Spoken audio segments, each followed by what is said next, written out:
Welcome back, everybody. You're watching the Aravosis Report, our new name that we're using officially, that one of you came up with, actually. Thank you very much. It is Friday, September 30th. We are here to talk about Ukraine, specifically today, about the big Putin annexation speech. Very exciting and very silly in many ways, which we will talk about. But as always, we can take a minute, just say hi and see how folks are doing while we're waiting just for a few more people to join. And then I will dig right in. We've got lots of, as always, lots of news today. Hello, Radoslav. But yeah, lots, not surprisingly, lots today. Sorry, I'm having my tea in my Minnesota mug that one of you got me. More specifically, my Duluth mug, I believe. Yes, my Duluth mug. It's a cool mug. Much better. I took a little nap because I just didn't sleep well. I needed a little bit of tea. Anyway, happy Friday, everybody. Remember, tomorrow we've got our Iran expert coming, and I left my Wi-Fi on. Okay, I'm going to try to switch this and see what happens. All right, I'm taking a risk here. I switched from my Wi-Fi to my my LAN connection. Hopefully that's enough because it went slow on TikTok, and I forgot I had that on. Oops. Any case, yeah, so tomorrow, remember, Saturday, we've got a special show, 6 p.m. Eastern. I'm going to have Shervin Malikzadeh, who's going to teach us how to pronounce his name correctly, who's a professor at Colgate University and is going to be, or Colgate College, whatever it is, and is going to be coming and talking to us about Iran and the protests going on there. What's the historical background of it? Where are things heading from here? He certainly has concerns, actually, about where things are heading. Obviously, he supports the protesters, but concerned about Iran's future. So I think that's going to be a really interesting talk, and I thought it would be interesting. Colgate College, that's what I thought. Thanks, Carol. But I think it's going to be really interesting because it's still a big topic, and I thought it would be great for us to get some background and all of that. Nothing we can do about buffering. That is a TikTok problem, most likely, sadly. But usually it clears itself up. Thank you for the little cactus there. A couple little housekeeping issues before we go. Before we start. So yeah, so tomorrow, Saturday at 6 p.m. Eastern, we've got a special show talking about Iran. Our auction for the Ukrainian Navy Beret badge is finished. Melissa is the winner. So woo, Melissa. We've still got our auction for the t-shirt and badge that is running. And that is going, there's the picture, t-shirt and the badge, men's medium, unisex, I'd say, but men's medium. And that's going on for a couple more days, I think 3 more days. And you can find all of these auctions over in my Discord at discord.aravosis.com, where we also will be afterwards for a little bit of a hangout. What else we got? Oh, and just that. So basically, you guys know how this works, or any of you who are new.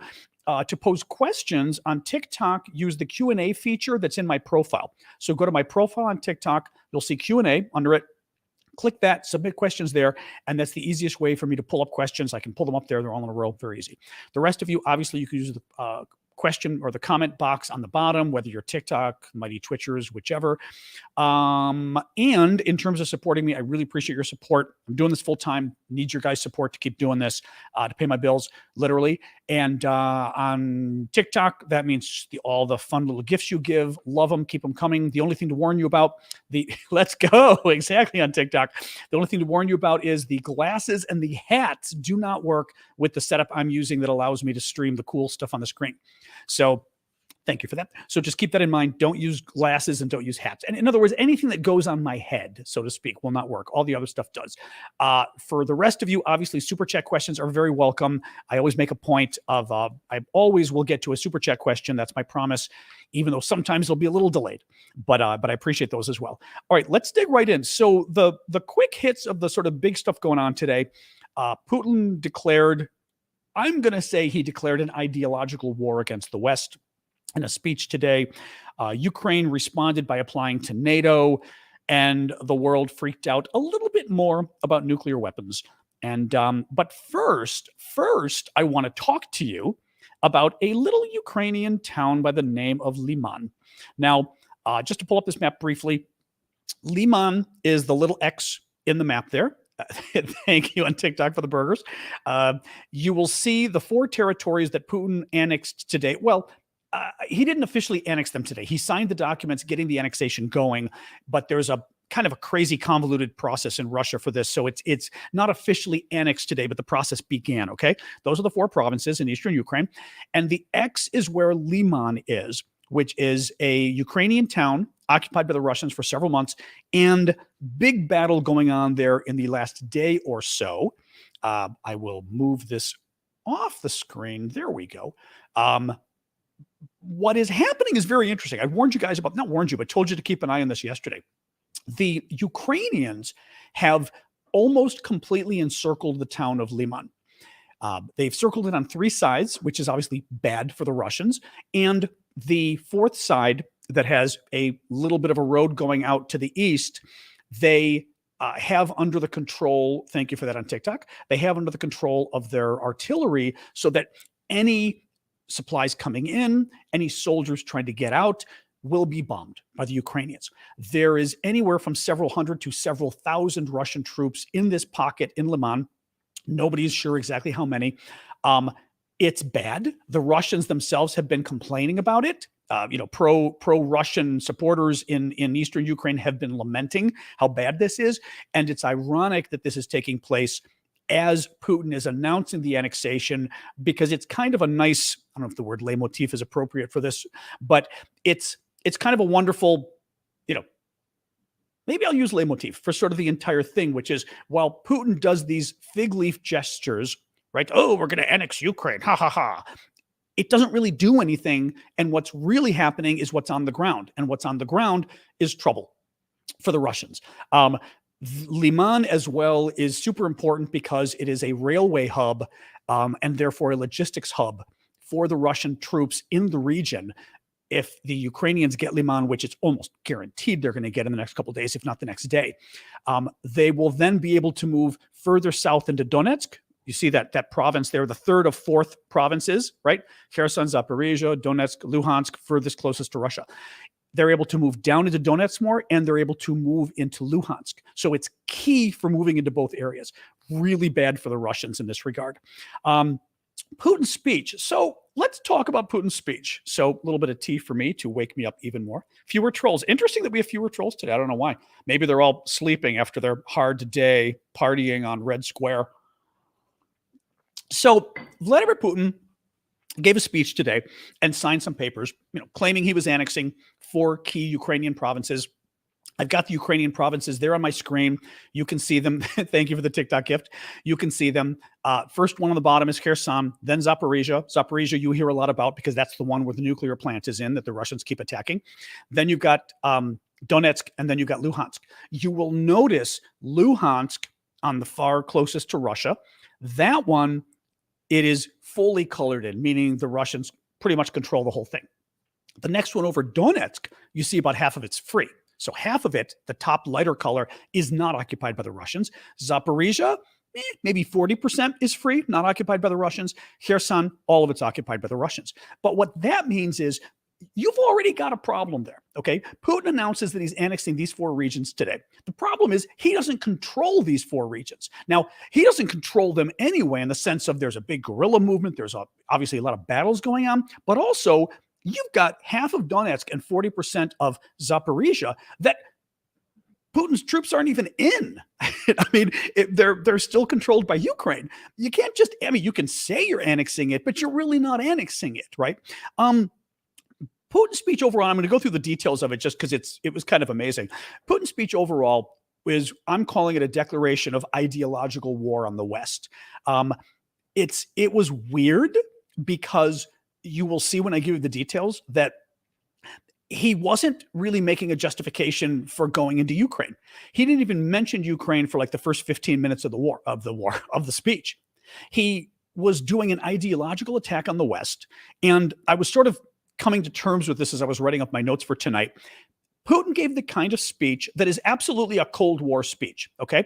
It's the kind of speech that those of us my age, probably some people younger than me and certainly people older than me grew up with, where we grew up during the years of the Soviet Union. We are aware of the Soviet Union, bad place, evil dictatorship, did exactly the kind of things that Russia's doing today and said the exact kind of things.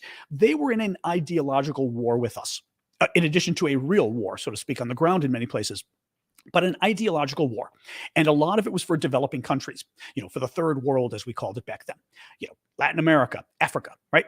And Putin was doing a lot of that today. The problem is that's the kind of speech you give when you're laying out a 10, 20, 30, 40-year war, for the entire world, an ideological war to win over the entire world over decades and decades.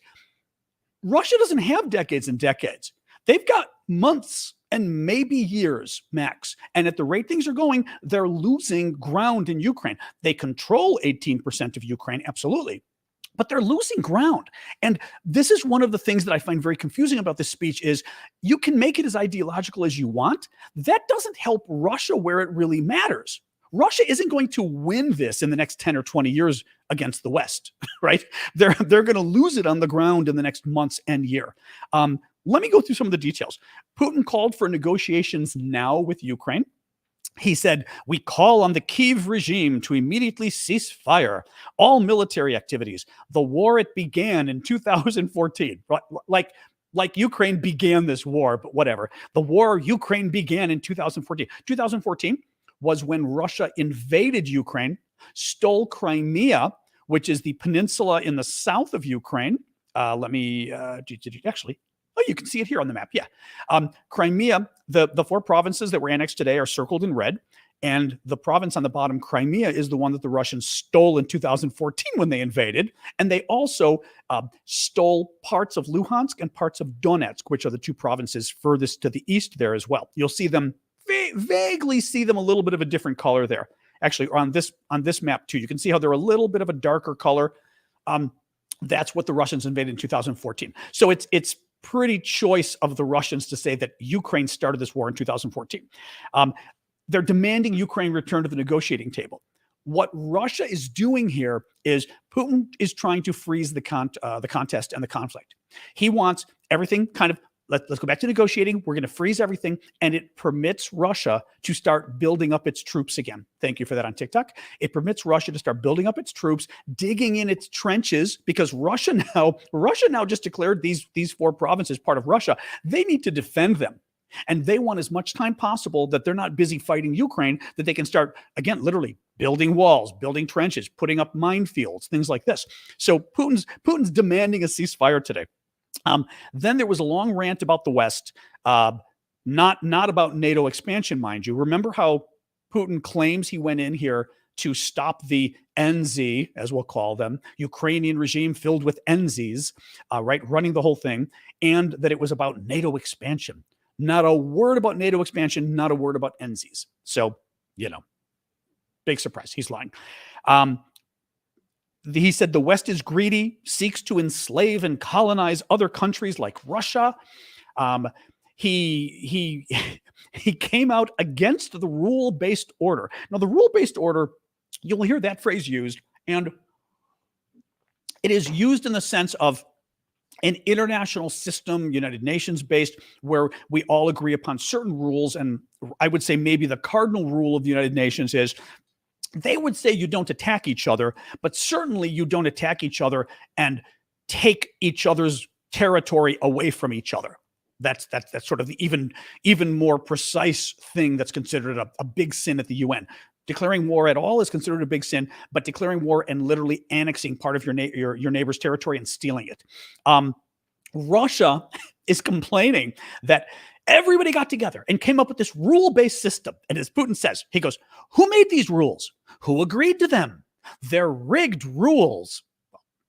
Okay, whatever. I guess they are rigged if you want to invade your neighbors. He gave a big segment of his speech about Russophobia. Now, Russophobia is a term the Russians love to use. It's really weird, but it's a term they love to use for anybody who criticizes Russia or what Russia does, especially here in Ukraine. You are Russophobic, like being homophobic, right? You don't like gay people. Well, in this case, you're Russophobic. And he went on a big rant about Russophobia and how Russophobia is racism. Which you gotta love, like racism. I mean, okay, whatever, Vlad. He then went on a rant about gays and lesbians and transgender people.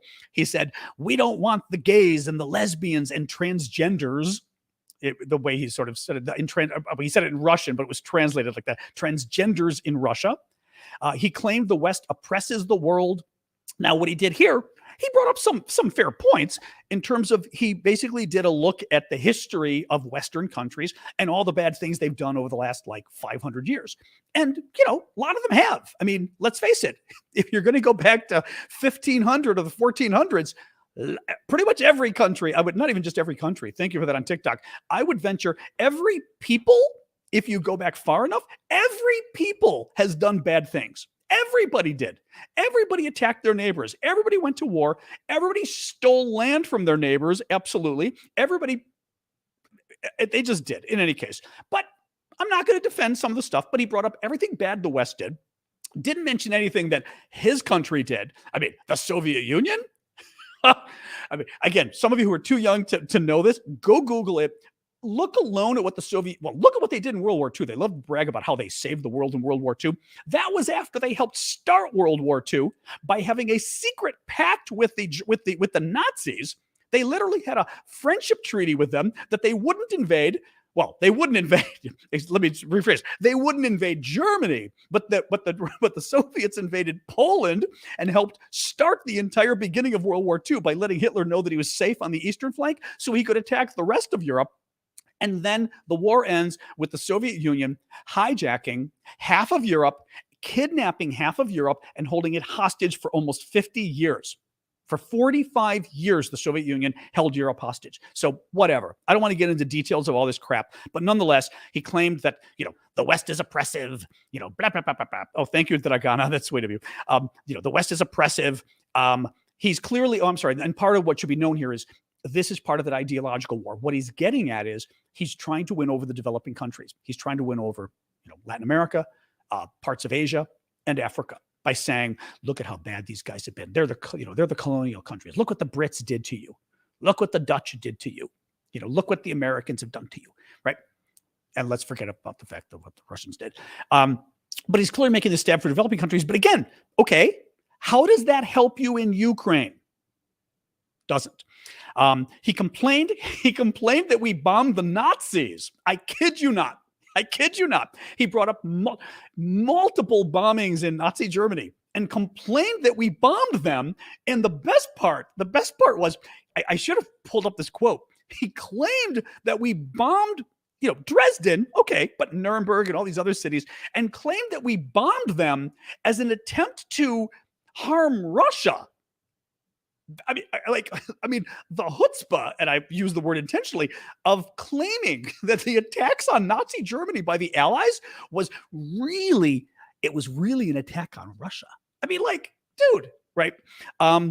He complained that he didn't talk about the pipeline. Remember the natural gas pipeline that a lot of people think the Russians blew up, but somebody blew up a natural gas pipeline, or it looks like they blew it up. A couple days ago, the two natural gas pipelines coming from Russia into Germany.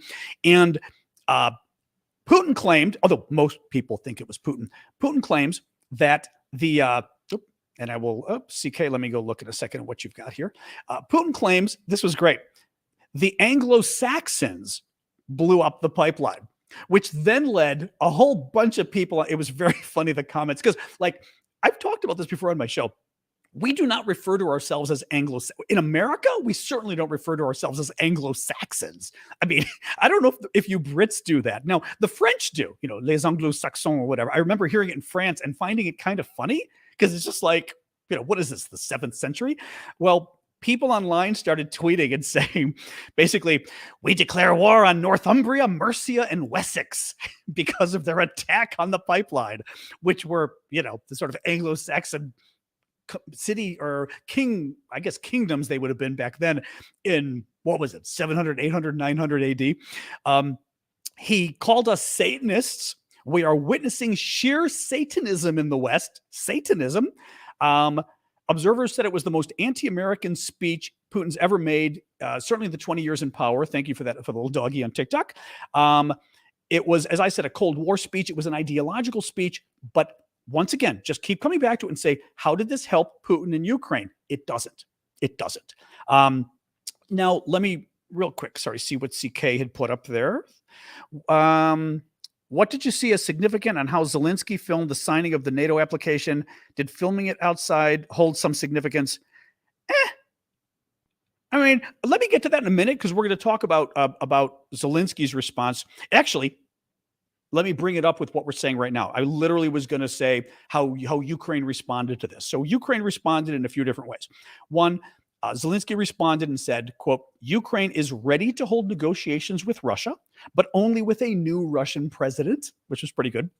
He said, in response to the fact that the Russians are reportedly sending these newly mobilized troops over, the guys that they grabbed in just the last week, they're sending them over with like no equipment at all, including no dog tags, which are the way that, you know, you can recognize who's died because at least they've got the identification hanging from their neck. Zelensky said, addressing the new troops without the dog tags, he said, tattoo your name to your bodies so we know how to contact your relatives after you're killed. Zelensky has been playing a real psychological game with the new Russian recruits, and it's pretty vicious, but it's good. The third thing the Ukrainians did was they applied for fast-track membership to NATO, but it's not going anywhere. Even the thank you for that on TikTok. Even the United States, Jake Sullivan, who's the national security advisor at the White House, said that, you know, we prefer to focus now on arming Ukraine and fighting the war. Jens Stoltenberg, who's the Secretary General of NATO, said the same thing. It ain't going anywhere. I mean, it takes all 30 NATO countries to ratify new countries joining, as you know, with Sweden and Finland, right? It's gone through 28 of the 30. Now it's up to Hungary and Turkey, who, of course, are going to be a total pain in the ass. But you've got to go through each country. There's no way that anybody's going to accept Ukraine at this point.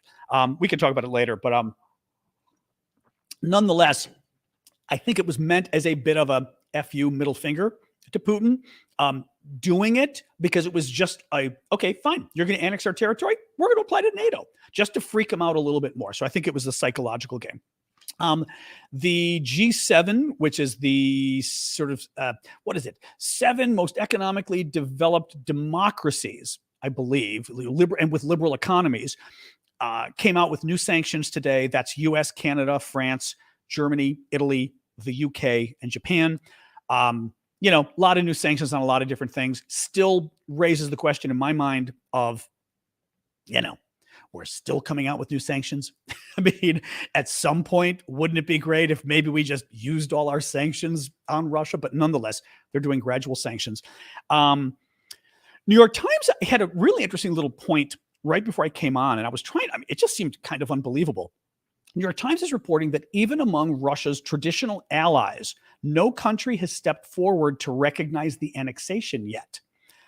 He says Uzbekistan, one of the former Soviet republics in Central Asia, issued a statement before Mr. Putin's speech saying it was committed to respect for sovereignty, territorial integrity, and the non-interference in the internal affairs of other states. In Moldova, the president there, it's another post-Soviet country that Moscow has tried to court, said that she condemned and rejected Russia's attempt to illegally annex occupied regions of Ukraine. I would be very surprised that he's not going to at least get the support of, you know, Nicaragua, Venezuela, Syria, North Korea. Let's see. I would think he's gonna, but let's see how that goes. So let's dig a little bit further into the speech itself in terms of the impact of it. Institute for the Study of War did a nice little analysis. I grabbed about 5 or 6 talking points from them.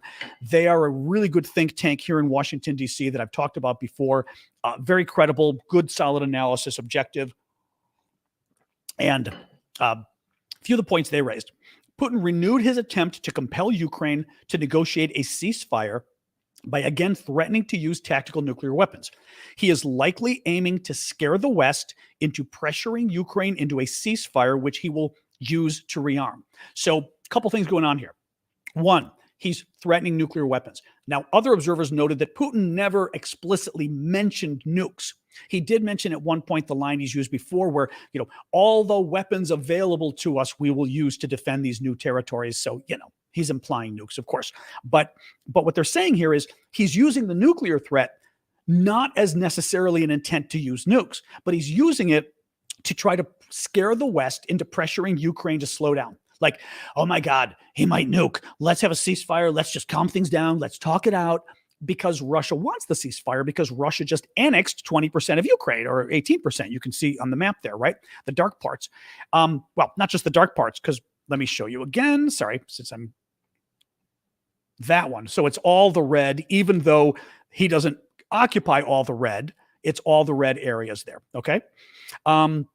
So he's not necessarily, he's talking about using nukes. He's hinting about using nukes because he's trying to scare the West into telling Ukraine, stop, we need a ceasefire. The ceasefire benefits Russia because it lets Russia dig in and basically fortify its defenses over the next several months, because also over the winter, it's expected that when winter really kicks in, there isn't going to be much, not a lot of fighting going on. I mean, basically, the Ukrainians and the Russians themselves are both going to have to kind of dig in over the winter, and there won't be a lot of land changing hands. That itself will also give the Russians some time to build up its defenses.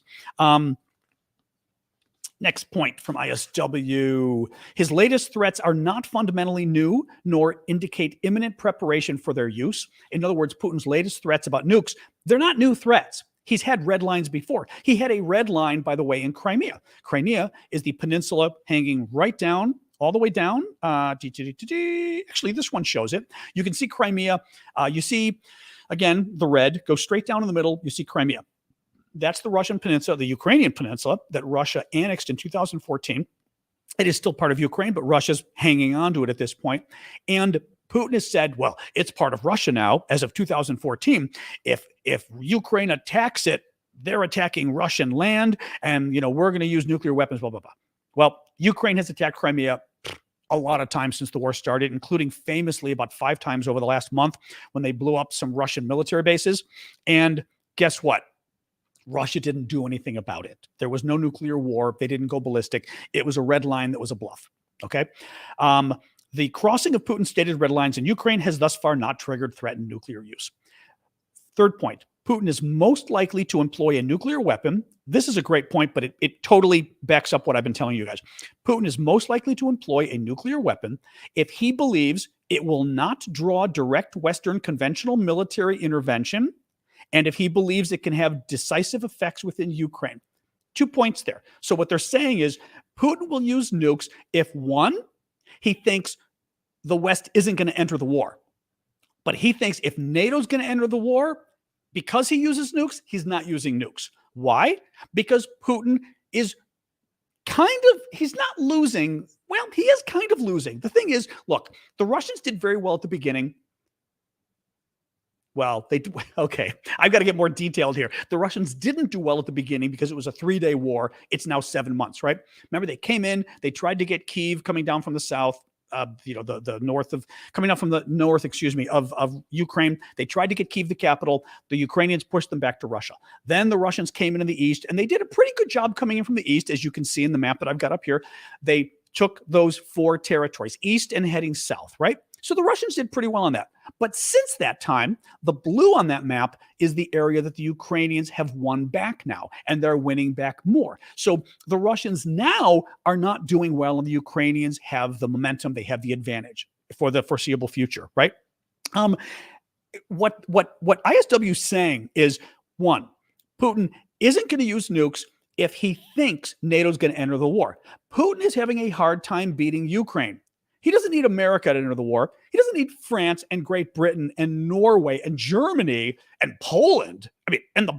There's so many different NATO countries that are very well armed, very good militaries. He doesn't need them entering the war when he can't even beat Ukraine. 30 NATO countries enter the war, Putin's toast. If it's a conventional war, Russia loses if we enter the war, for sure, right? So he's not going to enter if he thinks that using nuclear weapons is going to cause us to enter the war. And 2, the more general point, if he believes it can have decisive effects within Ukraine. The point there is he's going to use it if he believes it will have some kind of strategic importance in the country itself in terms of on the battlefield. I'm going to talk about that in a minute. Putin's desire for negotiations indicates that he assesses he cannot win this war with the forces he has and can field quickly, and must instead freeze the conflict in Ukraine in order to buy time to regroup. On the nuclear thing, and again, we are seeing more and more and more of this BS about the nuclear stuff that's been pissing me off. Everyone's, constantly freaking out. And I'm even today, a lot of journalists were too. A lot of them were like, oh, look at what Putin's saying. It's the most anti-Western, anti-American speech he's given in 20 years. If anybody worried about nuclear weapons should be very worried. And I wrote back to a lot of them and went, why? Why? Putin's an ass, okay? But he's not crazy. Putin is a very good strategist, and he knows how to bluff. He's a good poker player, right? He bluffs extremely well.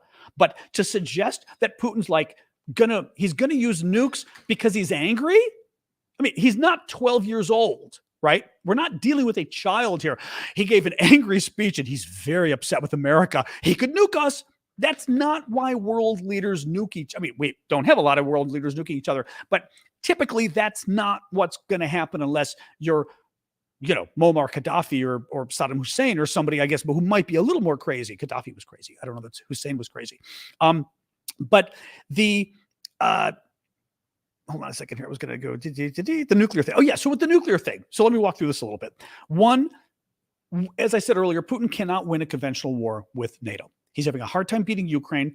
If 30 NATO countries, including the United States, and I always give this example, and I don't mean to knock the Ukrainians, but if he can't beat Ukraine, do you think he can beat America? Right? Let alone, like I said, the Brits, the Germans, the French, the Poles, the Norwegians. Ukraine, amazing country, and they should be part of NATO because they've shown themselves militarily, but we trained them, and I would put the American military at the top, or at least maybe tied with several of those other militaries, right? But because of our size as well, Putin's in serious trouble if we enter the war. So you got that. He knows he can't win a conventional war with America. Oh, that's very cool. Sorry, I've got a very cool image on TikTok right now. Woo! Thank you for that. That was pretty hot. Thank you very much. That was very hot. So he knows he can. He knows he can't win a nuclear war. As we know, both countries of the whole world, look, nuclear wars in terms of us nuking each other, it's the end of the world. We all know it.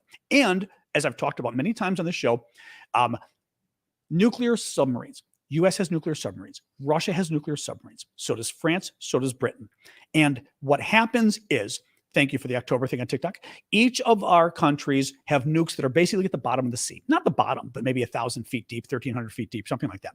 And they're almost impossible to find. You cannot find nuclear submarines. You just can't. So there's no way the Russians are going to successfully be able to find our submarines, and there's no way that we are going to be able to find the Russian submarines, which means if we were to launch an all-out attack and destroy all of Russia, they would still use their nuclear submarines to blow us up. If the Russians were to launch an all-out attack and blow up all of America or all of France or all of the UK, those countries would have their submarines and they could blow the bejesus out of Russia. So this is a reason why nuclear war is unwinnable. It's not just unwinnable as a cliche, oh, nobody wins a nuclear war. It's because literally nobody wins a nuclear war. When it's nuclear powers fighting, we have the ability to destroy each other. So now you've got Putin can't win a conventional war against NATO, and he can't win a nuclear war against NATO. That means Putin isn't going to do anything that brings NATO into the war, which means, from my perspective, he's bluffing. He is going to do everything he can to scare the hell out of us, to get us to stop helping Ukraine, to get us to convince Ukraine to have a ceasefire so that he can dig in and get the best terms possible out of this war. But there is no way in hell Putin is going to do anything that causes NATO to enter this war. And final point is, in terms of strategic nuclear weapons, in terms of, tactical nuclear weapons, because that's the final concern, is not just the ICBMs that we launch at each other in Moscow and Chicago and New York. It's these theater nuclear weapons, these little nuclear weapons. And there are little nuclear weapons. It sounds kind of crazy, but there are little nuclear weapons. And the concern there is that, right, Putin uses a nuclear weapon to do something in Ukraine. Now, the problem there to some degree becomes why would Putin use a nuclear weapon? This comes back to my theory of, I think Putin is a rational actor. I think he's an asshole, but I think he's a rational actor. I think he knows what he wants, and he's very smart at playing all of us, right? So why would he use a small nuclear weapon? Well, for starters, I saw a really interesting analysis today by somebody that a number of the military folks were saying this guy knows his stuff. And he was talking about the small nuclear weapons. And he said, for example, these battlefield nukes, right? that Russia might use in Ukraine. He said, they're fighting in Liman right now. I'm going to pull it up again, the map, okay? So Liman is the little X, but it is literally a town or a village of 20,000 people, okay? It's just a little X on the map. That map is maybe 60% of Ukraine, maybe. So you can imagine how big Ukraine is. That little town of Liman, it ain't much. It's one little town of 20,000 people. A tactical nuclear weapon, a battlefield nuclear weapon, the little nuclear weapons, is enough to basically blow up a town of 20,000 people. It's about enough to blow up Liman. It wouldn't cause much damage outside of Liman. It would, however, cause radiation, and that radiation could waft. It could waft into Russia. So there is the radiation problem. But in terms of the actual strategic impact on the war, right? I am Putin. I am fighting the war in Ukraine, and I'm trying to do something to help my troops. Blowing up one little town of 20,000 people doesn't really help me. Think about your own. I was thinking this in my country, right? Think about a town of 20,000 people that you know. Now imagine, the bad country nukes it. It's going to freak everybody out. Now, it'll kill 20,000 people. That's horrible. But I'm not talking about that. I am talking about from a military commander's perspective. Wow, 20,000 of our citizens just died. Well, now we aren't able to fight the war anymore, right? No. Has it destroyed your troops? No. Has it destroyed your military equipment? No. Has it taken out your president and your no? I mean, it doesn't have an actual strategic impact in terms of impacting the war directly. So if Russia's doing it simply because, we're going to use nukes and it's going to change the whole battle, it's not going to change the whole battle. He'd have to use them all over the country, right? So that's the first problem.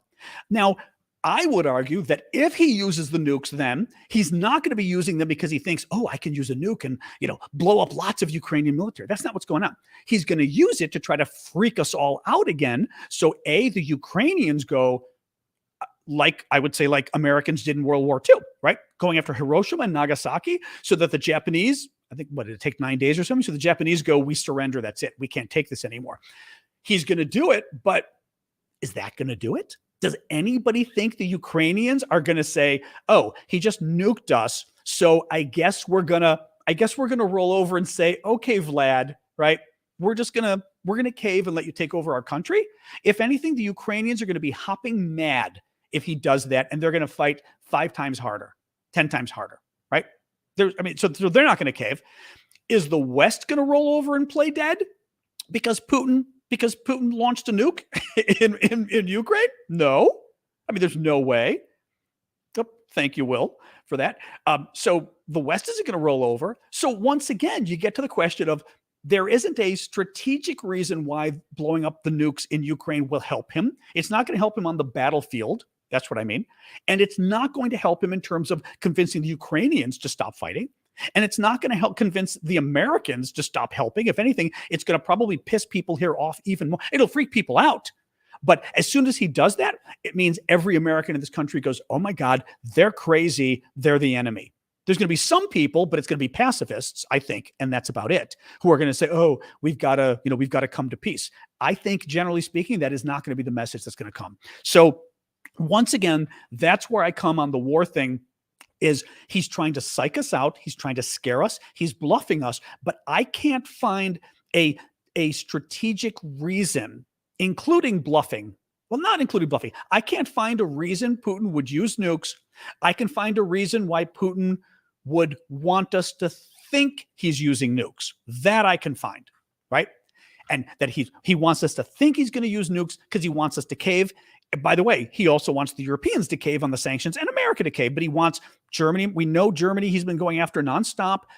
He's got this crazy idea. Maybe he can get the Germans or the French, or I don't know who, maybe Hungary, who knows, right? But somebody to back down. I'm not saying you guys will cave, but it's all psychological games with him. But he's crazy like a fox, as we say in English, meaning, he's like this, Dr. Evil. And I think he absolutely, I think he'll get awfully close to using nukes because he wants to scare us. He's going to play a very good game of chicken, but I don't think we're, close to nuclear war yet. Russia as well today bombed a caravan of cars leaving Zaporizhia, which I told you is one of those provinces in the south. I mean, ironically, This is, Zaporizhia is the second province there from the bottom, the one that they don't control completely. The Russians today, on the day that he annexes Zaporizhia as part of Russia, he bombed a caravan of cars trying to leave the region. 30 people were killed, including an 11-year-old girl and a 14-year-old boy. Wounded 88. There is video of the caravan. It's horrific. I mean, you see bodies. It's awful. A Moscow-installed proxy, in other words, a collaborator that the Russians installed in Kherson. Kherson is that first, I'm going to point this way, is that first province all the way over there at the bottom. It's of the four that they annexed: Kherson, Zaporizhia, Donetsk, Luhansk. So Kherson's the one at the bottom there.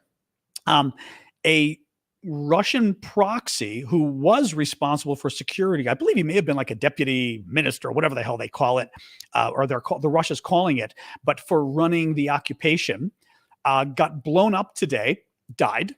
The thought is that he was blown up in a HIMARS attack, which are the rocket systems that we provided to the Ukrainians. They are very good, very precise.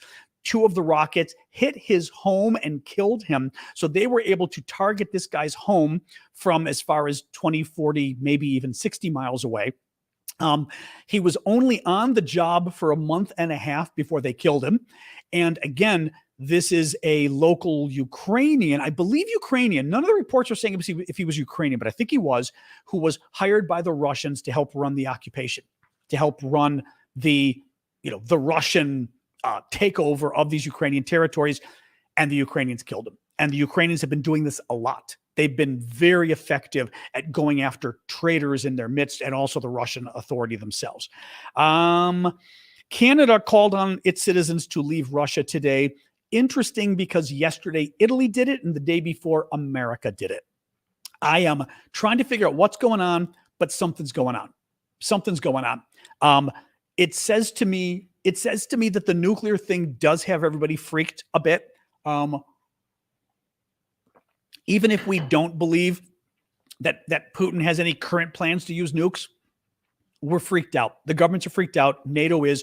They've probably got some intelligence or something, and they've shared it amongst the NATO allies. And it's why the US, Italy, and Canada all told our citizens to leave Russia this week. Because, okay, for example, if Russia were to use these nuclear weapons in Ukraine, and by the way, the Ukrainians are convinced of it.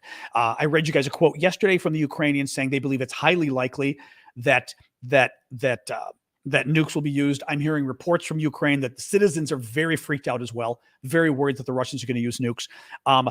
If we were concerned of that, and by the way, we know that if Putin uses the nukes, then we're pretty much going to war against Russia. We're certainly going to at least initially attack some Russian troops, if not the Russian military base in Sevastopol, the naval base.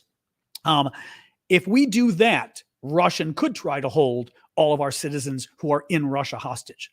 And I think that's why. This is, think of the Iran hostage crisis, which, again, for some of you may be a little early, but with the Iranian Revolution in 1979, America was supporting the dictator there before, the Shah, and when the Ayatollah Khomeini and all the religious fundamentalists took over, they took the Americans at the embassy hostage. So the same kind of thing could happen, not just with our embassy, but with United States citizens there. If the war gets a little hotter between, or if the actual war breaks out between the West and Russia. A couple little things here. Just really quick. The New York Times, the Pentagon set up a new command to train Ukrainian soldiers. The command is going to be set up in Germany. It'll coordinate equipment and training of Ukraine's military, which is kind of cool. Oh, and I was going to show you this really quick. The Russian consulate in New York City everyone's calling it vandalized. I hate to use the word vandalized. It got painted overnight, around 1 a.m. or 1:30 in the morning. Consulates are like embassies, but not in capitals. So the embassy of a country is in the capital of that country, right? So the Russian embassy is in Washington, D.C. The American embassy in Russia is in Moscow. The consulate are the offices around the country that help with visas, or in Russia's case, spying in New York. It is, so that's what it's not the embassy, it's the consulate. But as you can see, it's a hell of a picture. I mean, I'm kind of impressed how high up they got with the paint. I mean, they really painted that thing pretty good. And then there was another picture. Somebody today laid out flowers on the ground, and the flowers were tied with little blue and yellow ribbons for Ukraine, the colors of Ukraine, which were pretty wild. So, all right, that was kind of a long one, but today was kind of an important day, I think, because of Putin's speech. So it was important to, let me pull up the banners here. One moment. There we go with the topics. All right, guys, let's dive into questions. As always, like I said, on TikTok, you guys can put the questions in my Q&A box, which go to my profile, look for the thing that says Q&A. You can put questions there. I know New Yorkers, I thought the exact same thing, Dawn. When I saw that, I was like, oh, New Yorkers. Oh, God. And for the rest of you, you can obviously use the box at the bottom. Let me see here. I think, oh no, I didn't have any other questions I saw from you guys. Hold on. If you asked questions earlier, not the TikTokers, but well, even the TikTokers, I don't always see questions that they fly by. So the non-TikTokers, if you've got questions, why don't you put them in the comments? Because at least there's a better chance of me seeing them now. And for the TikTokers as well, it still is better for you to use the Q&A box.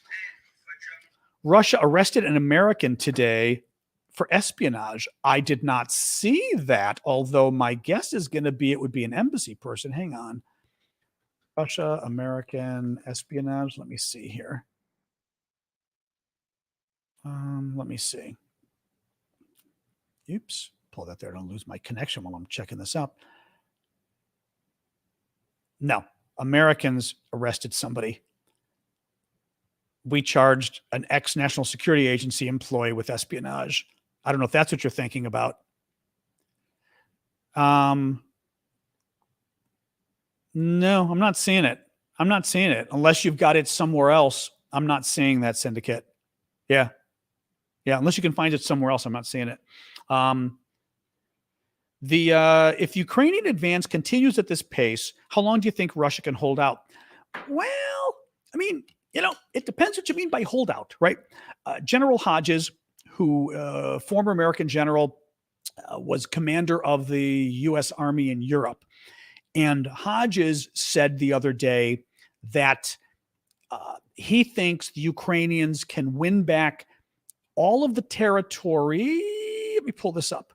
Basically, all the territory in red, which is the stuff that was just annexed, he thinks the Ukrainians can win back by New Year's. Or he said he hopes they can win it back by New Year's. But I read his comments as meaning, all things going well, he believes it can happen, right?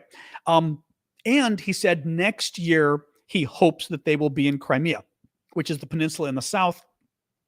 It's the final land that the Ukrainians will want to get back because it's the land the Russians stole in 2014. So that's what I mean. Hold out, right? The Russians can keep fighting. I mean, the Ukrainians can keep pushing slowly and the Russians keep getting pushed back. That doesn't mean they just have to leave, right? So, the Russians could hold out for 10 years, possibly, in terms of continue to keep fighting, but it's going to cost them a lot of money to keep the war going. The sanctions will keep causing more and more damage to the Russian economy as time goes on. The Russians run out of their financial reserves. I mean, so I don't think anybody thinks Russia is just going to, collapse in 3 or 6 or 9 months and just go home. Or have to go home. Not necessarily, but the pressure could get too high because they're dying. Their soldiers are dying, and all of a sudden there's more. We're already seeing moms get pissed off now in Russia. So, Sky Queen, do you think if we prevent people from fleeing Russia, will they eventually turn on Putin out of desperation? Also, thank you for everything. Thank you very much, Sky Queen. This was a point I brought up yesterday. It's a really interesting debate people are having, especially in Europe right now, obviously, especially in Europe. We know that as of yesterday, at least 200,000 Russian men had fled the country. That did not include numbers from, I think, Armenia and Mongolia. I think those were the two countries. So those could have been another 50,000 or more. So at least 200,000 Russian men had fled the draft or the military call-up.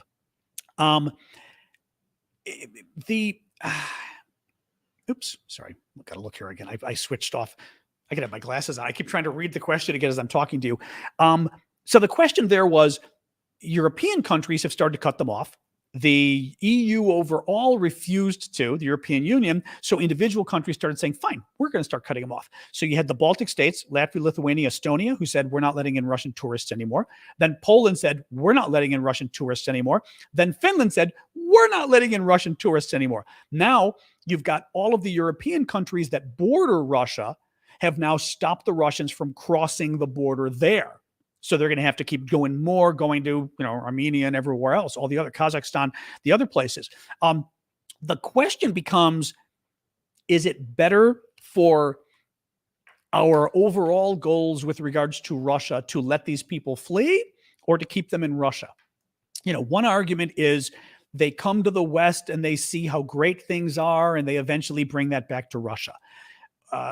Many Europeans will tell you, yeah, we tried that since 1991 when the Soviet Union collapsed, and all it got us was a lot of Russians who are not the best folks that have come to their countries, right? You're seeing a lot of, maybe not all of them, but you're seeing far too many Russians that are protesting in favor of the war, harassing women, harassing Ukrainian women, things like this, right? Counter argument, or an argument, is possibly, I said this yesterday, maybe you want these Russians to stay in Russia. I mean, maybe the very people you want the most in Russia are the people who hate the war and hate the regime. And I say hate the regime, but meaning hate the regime because they're making them go to war and they don't want to get called up. Maybe you want them to be discontented. Maybe you want their family and friends to be worried for their lives if they get called up and if they get sent to the draft, if they get sent to war. You want their families worried. You want their families to say, hey, this isn't worth it. My own son has to go. My father, whatever. Maybe you want a lot of Russian soldiers who don't want to be there, who don't want to fight, because they're going to have really lousy morale. So I'm divided on it, not from a moral perspective, but I'm divided on it from a which way is best. Because there's also, certainly there's the harm to Russia. People are saying there is some economic harm too. If a lot of young people, but meaning not teenagers, but men in their 20s and 30s leave the country, especially the people who can afford to leave, that could be a lot of the, a decent chunk of the middle class. I mean, at least middle class men leaving, that could harm Russia's economy too. So I don't know. What happens to Ukrainian soldiers inside of Putin's new fake lines? Well, Ukrainian soldiers aren't the problem. The question is what happens to Ukrainian men? The soldiers aren't the problem because the soldiers are fighting. All Russia did was rewrite the borders or whatever. That doesn't really, it's sort of like, I'm fighting with my neighbor. He's shooting bombs at me and I'm shooting bombs at him at both of our houses. Just because somebody redraws the border doesn't change the fact that I'm trying to blow him up and he's trying to blow me up, right? So that doesn't change. The problem is for people who live there who aren't drafted yet or aren't fighting. Like what if you're in a part of, let me show this again. Sorry. Oh, and thank you, Annette, for that. Hang on. I'm going to, 1 second, Laura. I want to show again this map of it. Okay. If you look at this map, especially those two provinces in the middle, right? So Donetsk and Zaporizhia, as I've said, you see how there's the red on the bottom, or the burnt orange, which is what Russia occupies. And then the stuff on the part Russia doesn't occupy. Well, those provinces in the middle, Zaporizhia and Donetsk, you see how the border lines of the province go all the way up, right? In both of those, Russia doesn't occupy. Half of Donetsk and 40% of Zaporizhia, Russia doesn't occupy. So the Ukrainians are in control. So if you're a draft age Ukrainian man, maybe you haven't gotten drafted in the military yet in the Ukrainian part. But if you're a draft age Ukrainian man in the Russian occupied part, Russia is going to draft you. And there's been talk of this, and everyone's very afraid that's what's going to happen. So that's the big problem. Isn't Ukrainian soldiers behind the lines? It's Ukrainian men who didn't get drafted yet, who now the Russians are going to try to force into military service for Russia. And by the way, not surprisingly, that's a war crime. Big surprise, right? But yeah, bad stuff. Hang on. Okay, and Annette, that was nice of you. Thank you. What do you think about North Korea and their ballistic missile test? North Korea is going to North Korea. I mean, there's a whole much longer question about North Korea and I still have the map shirt. The map shirt is here. It's here. I just thought I still have it here just in case, but I just feel like it's easier to use maps you guys can see on the screen, but I still have the map shirt. We've got to figure out long-term what to do about North Korea because the nuclear threat is really scary for North Korea. But as far as like the day-to-day nuclear test stuff, I don't care. I mean, our government needs to care about it, but it doesn't affect what's going on with Ukraine or anything else. That's just a long-term problem for our governments to deal with, I think. This is a good question from Johnny. Hang on. How much does winter affect a well-equipped Ukrainian army? Because I feel like it will be less of a problem for them than the Russians. Yeah. I mean, somebody had said yesterday, the day before, what was it? Were you calling it a cold kit? I think a cold kit. I think that was it. Basically, that the Ukrainians have got better supplies for the winter than the Russians do. I mean, we all saw that video. Maybe you guys saw. I put it up the video the other day showing the woman who was telling the Russian troops. God, I want to see if I can find it again. Who was telling the Russian troops about all the stuff they need to get and how. Let me see if I can find it. I may not be able to find this sort of handy, but she was telling them about, she's a Russian officer or whatever. And she's saying like, okay, this is her actually. I'm going to pull it up. She says, basically, let me show this. Hold on, I'm going to show you again. I'll just show you.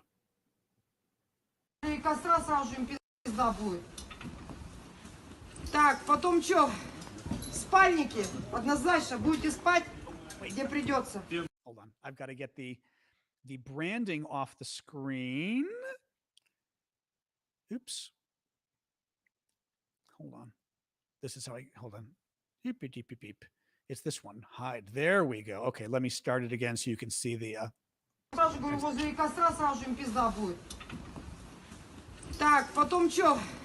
Спальники. Однозначно будете спать, где придется. Спальники однозначно. Плюс туристические коврики или замена. Ну поняли, да, все? Это все свое, мальчишки. Вам форму, все, что армия. Вам броню, вот это все, что касаемо военного. Этого ничего. Нет, наших мужиков мы сами все укомплектовали. По медицине тоже. От срачки, то есть лапирамиды, перекись водорода обязательно. Жгуты. У меня на вас на всех жгутов не хватит. Мы мужиков... Нету жгутов, собирал. А? Нету в аптеках жгутов, все, нету. Родственники пусть. Аптечки, блядь, с этих, как его, автомобильные. Автомобильные аптечки потрошите, берите оттуда жгуты. Так, мужики, только не ржать. Жен, девушек, матерей просите, прокладки. Сапоги? Самые дешевые прокладки, плюс самые дешевые тампоны. Тампоны знаете для чего? Нет. Кровь останавливает. Откуда? Пулевое ранение, прям туда вводите и все. Он начинает разбухать и придавливать стенки. Мужики, я это еще с Чечни знаю. Прокладки обязательно, ну дешевенькие. Понятно? Вам туда все сгодится, сейчас сырая погода. У меня там мои друзья, мои... I mean, it just to watch the best part, I think, is at the beginning, you see the Russian men like doing she's talking and they're ignoring ignoring the woman in the corner and they're like getting their stuff. And as she's talking to them, when the first guy goes, she goes, hey, make sure you get sleeping bags and a mat for the sleeping bag, to keep it dry on the ground. And the guy goes, wait a minute, isn't this being provided to us? And her response was, it should be, boys, but it's not. And you see all the guys now are kind of like going like this, and then all of them are watching her because they're all starting to basically crap their pants that they're getting totally screwed going into this war.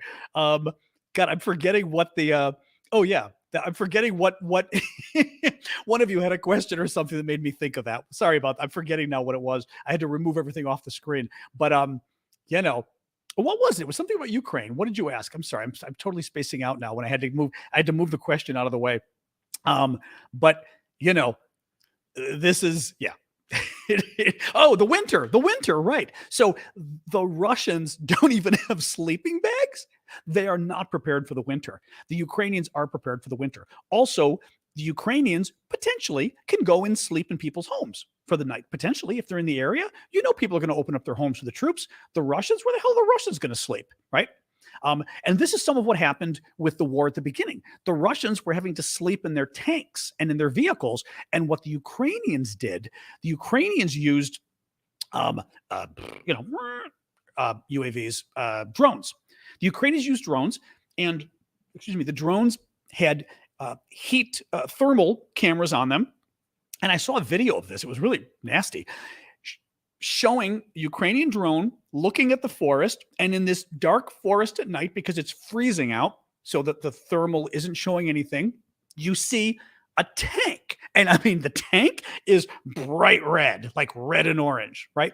Because these guys got no sleeping supplies or anything. They had to sleep inside the tank, and to stop themselves from freezing to death, because let's face it, it's freezing out and you're in a piece of metal, right? Imagine how cold that is.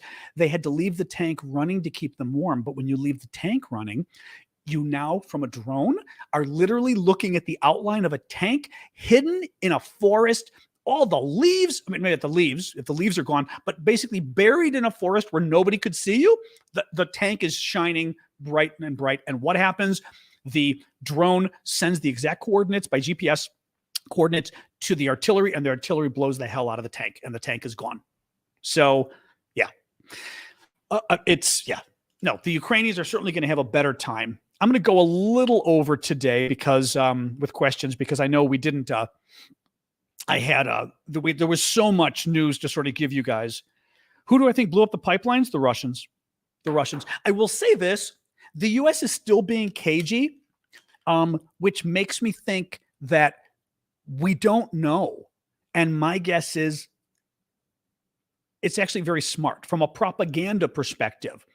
If you're Biden's saying it's sabotage, right? He's seen enough from his people to say it's sabotage. Somebody did it on purpose. But he doesn't want to say Russia, because what if it's, the C country or somebody else who did it, who would be happy to cause more trouble between Russia and NATO, right? So what if it was a third party that did it, who's just playing games?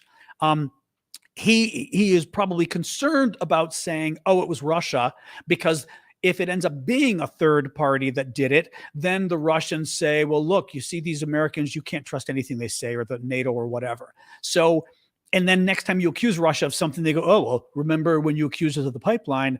And it just, for international credibility and everything else. Thank you for that on TikTok. So that's happening. Now, the one thing I thought was weird with Biden, he says it's sabotage. And they asked him something like, well, when are you going to find out? Aren't you going to investigate? And he said, well, we're going to send divers to investigate, later on when things calm down.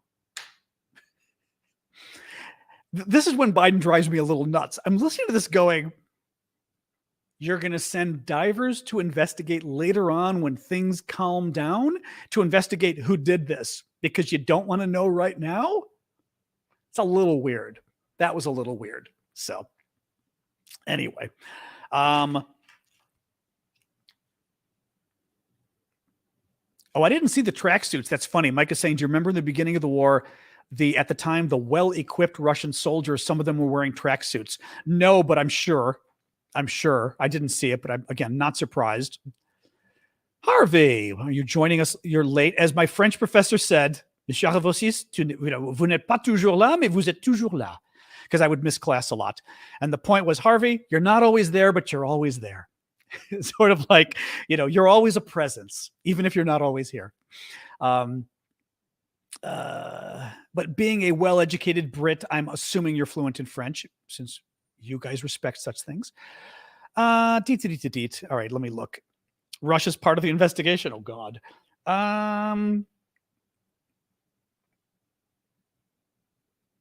Oh, you did the sailboat. Oh, thank you. I'm looking at this from Caden, and I see I did the sailboat. I'm going, what does that mean? Oh, you did the sailboat. Thank you, Caden. That was sweet of you. I knew you could use the help. And do you think U.S. troops in Ukraine would be a good idea? Oh, there's a question. Would U.S. troops in Ukraine be a good idea? Okay, obviously we're going to say right now, right? Like we're not assuming, if Ukraine, if the Russians blow up a nuclear bomb in Ukraine, then yes, I think U.S. troops are a good idea. The problem right now, it's a couple different. Miss Super Chat. Okay, tell me, Roshan, if you can tell me what the Super Chat was that I. Oh, I've got it from America, actually. Sorry, I'm going to pull up America's question, but let me answer that question first from Cadena. Oops, I have such a short attention span with these things. U.S. troops. So a couple problems. If U.S. troops are on the ground in Ukraine, you run the problem of them getting killed, right? Russia ends up blowing up and killing, bombing, and 50 U.S. troops die. It's hard for America not to go to war with Russia if that happens. And if we are trying to walk a very fine line between helping Ukraine, but not necessarily getting into a direct war with Russia, it's a little risky to have our troops on the ground. So, in principle, I would say, sure, in principle, because I think we should have put NATO troops on the ground at the very beginning. When the Russians were building up their numbers and we knew Russia was going to invade, I think we should have put troops all over, NATO troops all over Ukraine, and said, Putin, you want to invade? You want to bomb? You're going to risk blowing up NATO troops. And if you do, we're at war.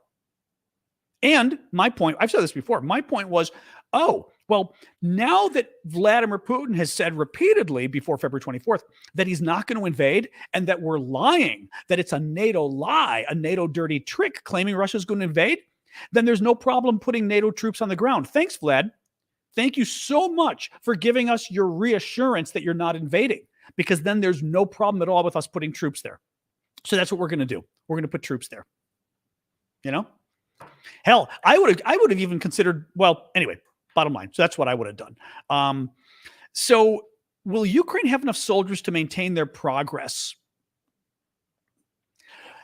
The Ukrainians have more than the Russians, is what people are saying at this point. The Ukrainians have 1 million men and women, like 22% of their military is women. So they have enough men and women under arms, including reservists, right?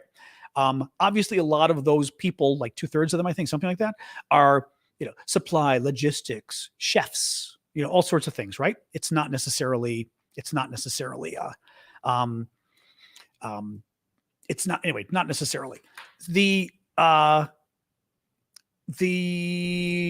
sure we look at this. I was looking at the comments, and the comments always throw me when I'm trying to respond to something live. The thing is, a lot of Ukrainians are dying. A lot of Russians are dying. That's going to cause problems overall. The Ukrainians themselves need to be replaced. The Ukrainians tend to have better training than the Russians. Not tend to. They have got better training than the Russians. We know that a lot of these Russians that are coming in now aren't getting any training at all. And some of them haven't had, first of all, if they've had military training, it could have been 10, 20, 30, even 40 years ago. So that doesn't help. And if they're getting no training now and they're being thrown in the front in Ukraine, it's not helping the Russians.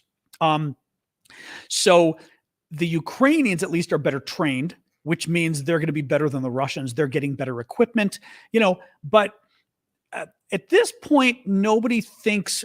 Let me finish with this. One of the concerns has been with how well Ukraine was doing in that counteroffensive over the last month. There was concern you guys were asking this, and I wasn't sure, but I looked into it. Some of the experts, military experts on our side, actually were concerned that if Ukraine kept going at the pace it was going, they were doing too well, and they were going to spread themselves too thin. Because, you sort of take over the land, but you kind of have to leave some troops behind. And, you've got to defend more and more land the more you win back.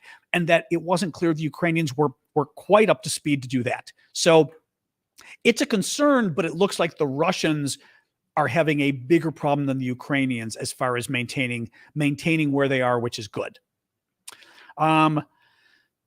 All right, guys, I think I'm going to call it quits because it's 7. I have to squint. I know. Well, that's because these are my readers, though. Now I'm doing, because I don't mind the readers, but if I talk to you, I've got to be careful that you don't get that. So I'm trying to, you'll notice when I put them on, I kind of I'm even though one of the things they teach you in broadcasting is that when you're looking at the camera, a lot of different interesting things they teach you, but one of them is, you kind of want to pull your head up a little bit and kind of stick your neck out, because if you do this, look at that, you get chins if you sort of pull your, and that's also why when somebody's taking your picture, you instinctively pull your head in when you're getting a photograph taken. Never do that, because you almost get, trust me, try it out.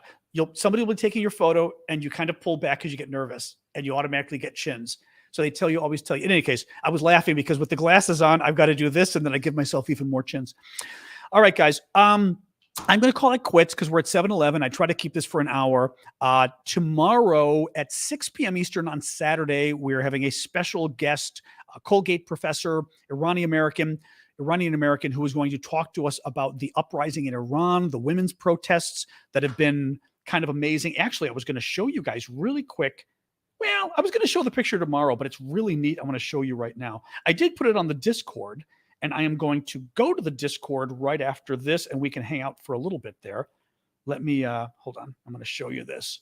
This was so amazing. It's some of the protest art coming out of Iran. Now, just to remind you, so what's going on in Iran, just to remind you, is 22-year-old woman named Mahsa Amini is arrested by the morality police a couple of weeks ago. She's not from Tehran, comes to Tehran, the capital, gets out of the subway with her brother, and immediately gets arrested by the morality police. And there's literally morality police. And they basically keep an eye out on women to make sure they're wearing the right clothing, right? Well, she gets arrested because her pants are too tight. Her pants need to be looser. So they arrest her, take her to prison. Someone who's arrested in the same police van with her, they put her in a paddy wagon in the back, says she was beaten. They brought her inside and beat her. Well, she ends up getting, she dies in custody. It starts to cause, 22 years old, nationwide protests. A lot of women are cutting their hair. They're refusing to wear their scarves. There have been protests for now 2 weeks. As of today or tomorrow, it's been 2 weeks of protests, not violent, but you know, many of the protesters have been killed. Anyway, we're going to be talking about that tomorrow, the roots of the protest, the historical roots, and where Iran is heading. And obviously, we'll be doing Q&A. This was some protest art that somebody shared that I thought was kind of amazing. If you look closely, it's a woman cutting her hair, and the security guy hanging on to her by her hair. But again, what they're doing on camera is they're cutting their hair on camera as part of the protest. Now, I'm not entirely sure about that. My guess is that women are also supposed to have their hair long. This I'm not sure about. Is anybody up on that as far as how that works? Is the hair supposed to be long because short hair is manly or something? I was curious about that because obviously her cutting her hair is the women have been literally cutting their hair on camera as part of the protest. If anybody can jump in on that, and then I'm going to go over to the Discord.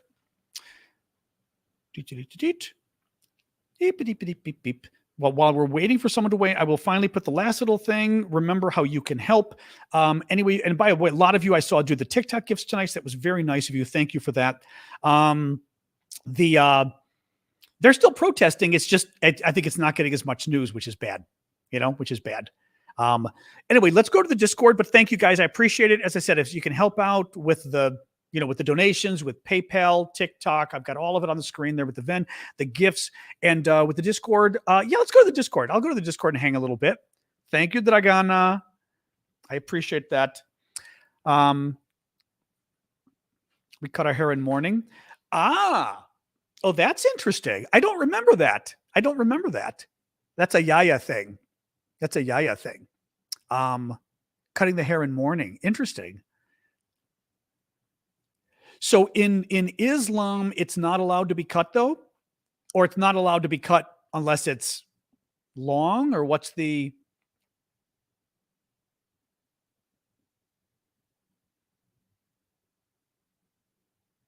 Oh. Actually, that's an interesting point. Oh, thank you for the train. Yeah, we've got to make sure Ukraine is spelled correctly. I hadn't been paying attention. I didn't do the graphic, but let's make sure. Yeah, because the N is written as a small h. I didn't notice that before.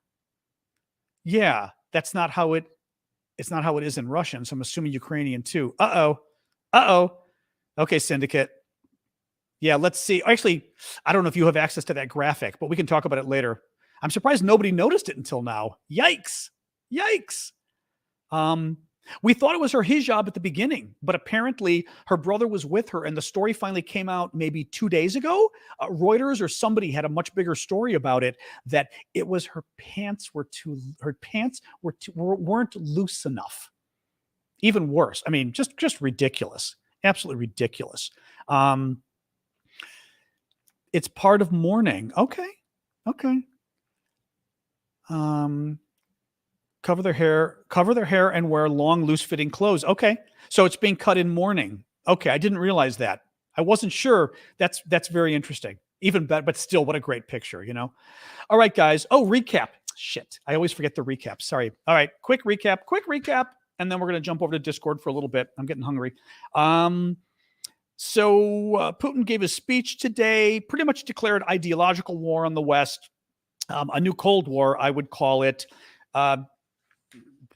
Boy, there's so much. I'm not going to summarize all of it, but bottom line is, accused us of being what's wrong in the world and only he can save the world.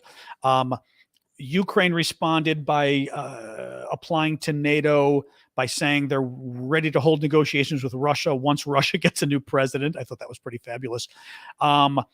And the White House had said, not now, not yet for the NATO stuff. Let's hold off on that. Let's worry about the war. G7 countries announced new sanctions on Russia as a result of the annexation today of the Ukrainian provinces. New York Times says even Russia's traditional allies are not yet stepping forward and recognizing the annexation.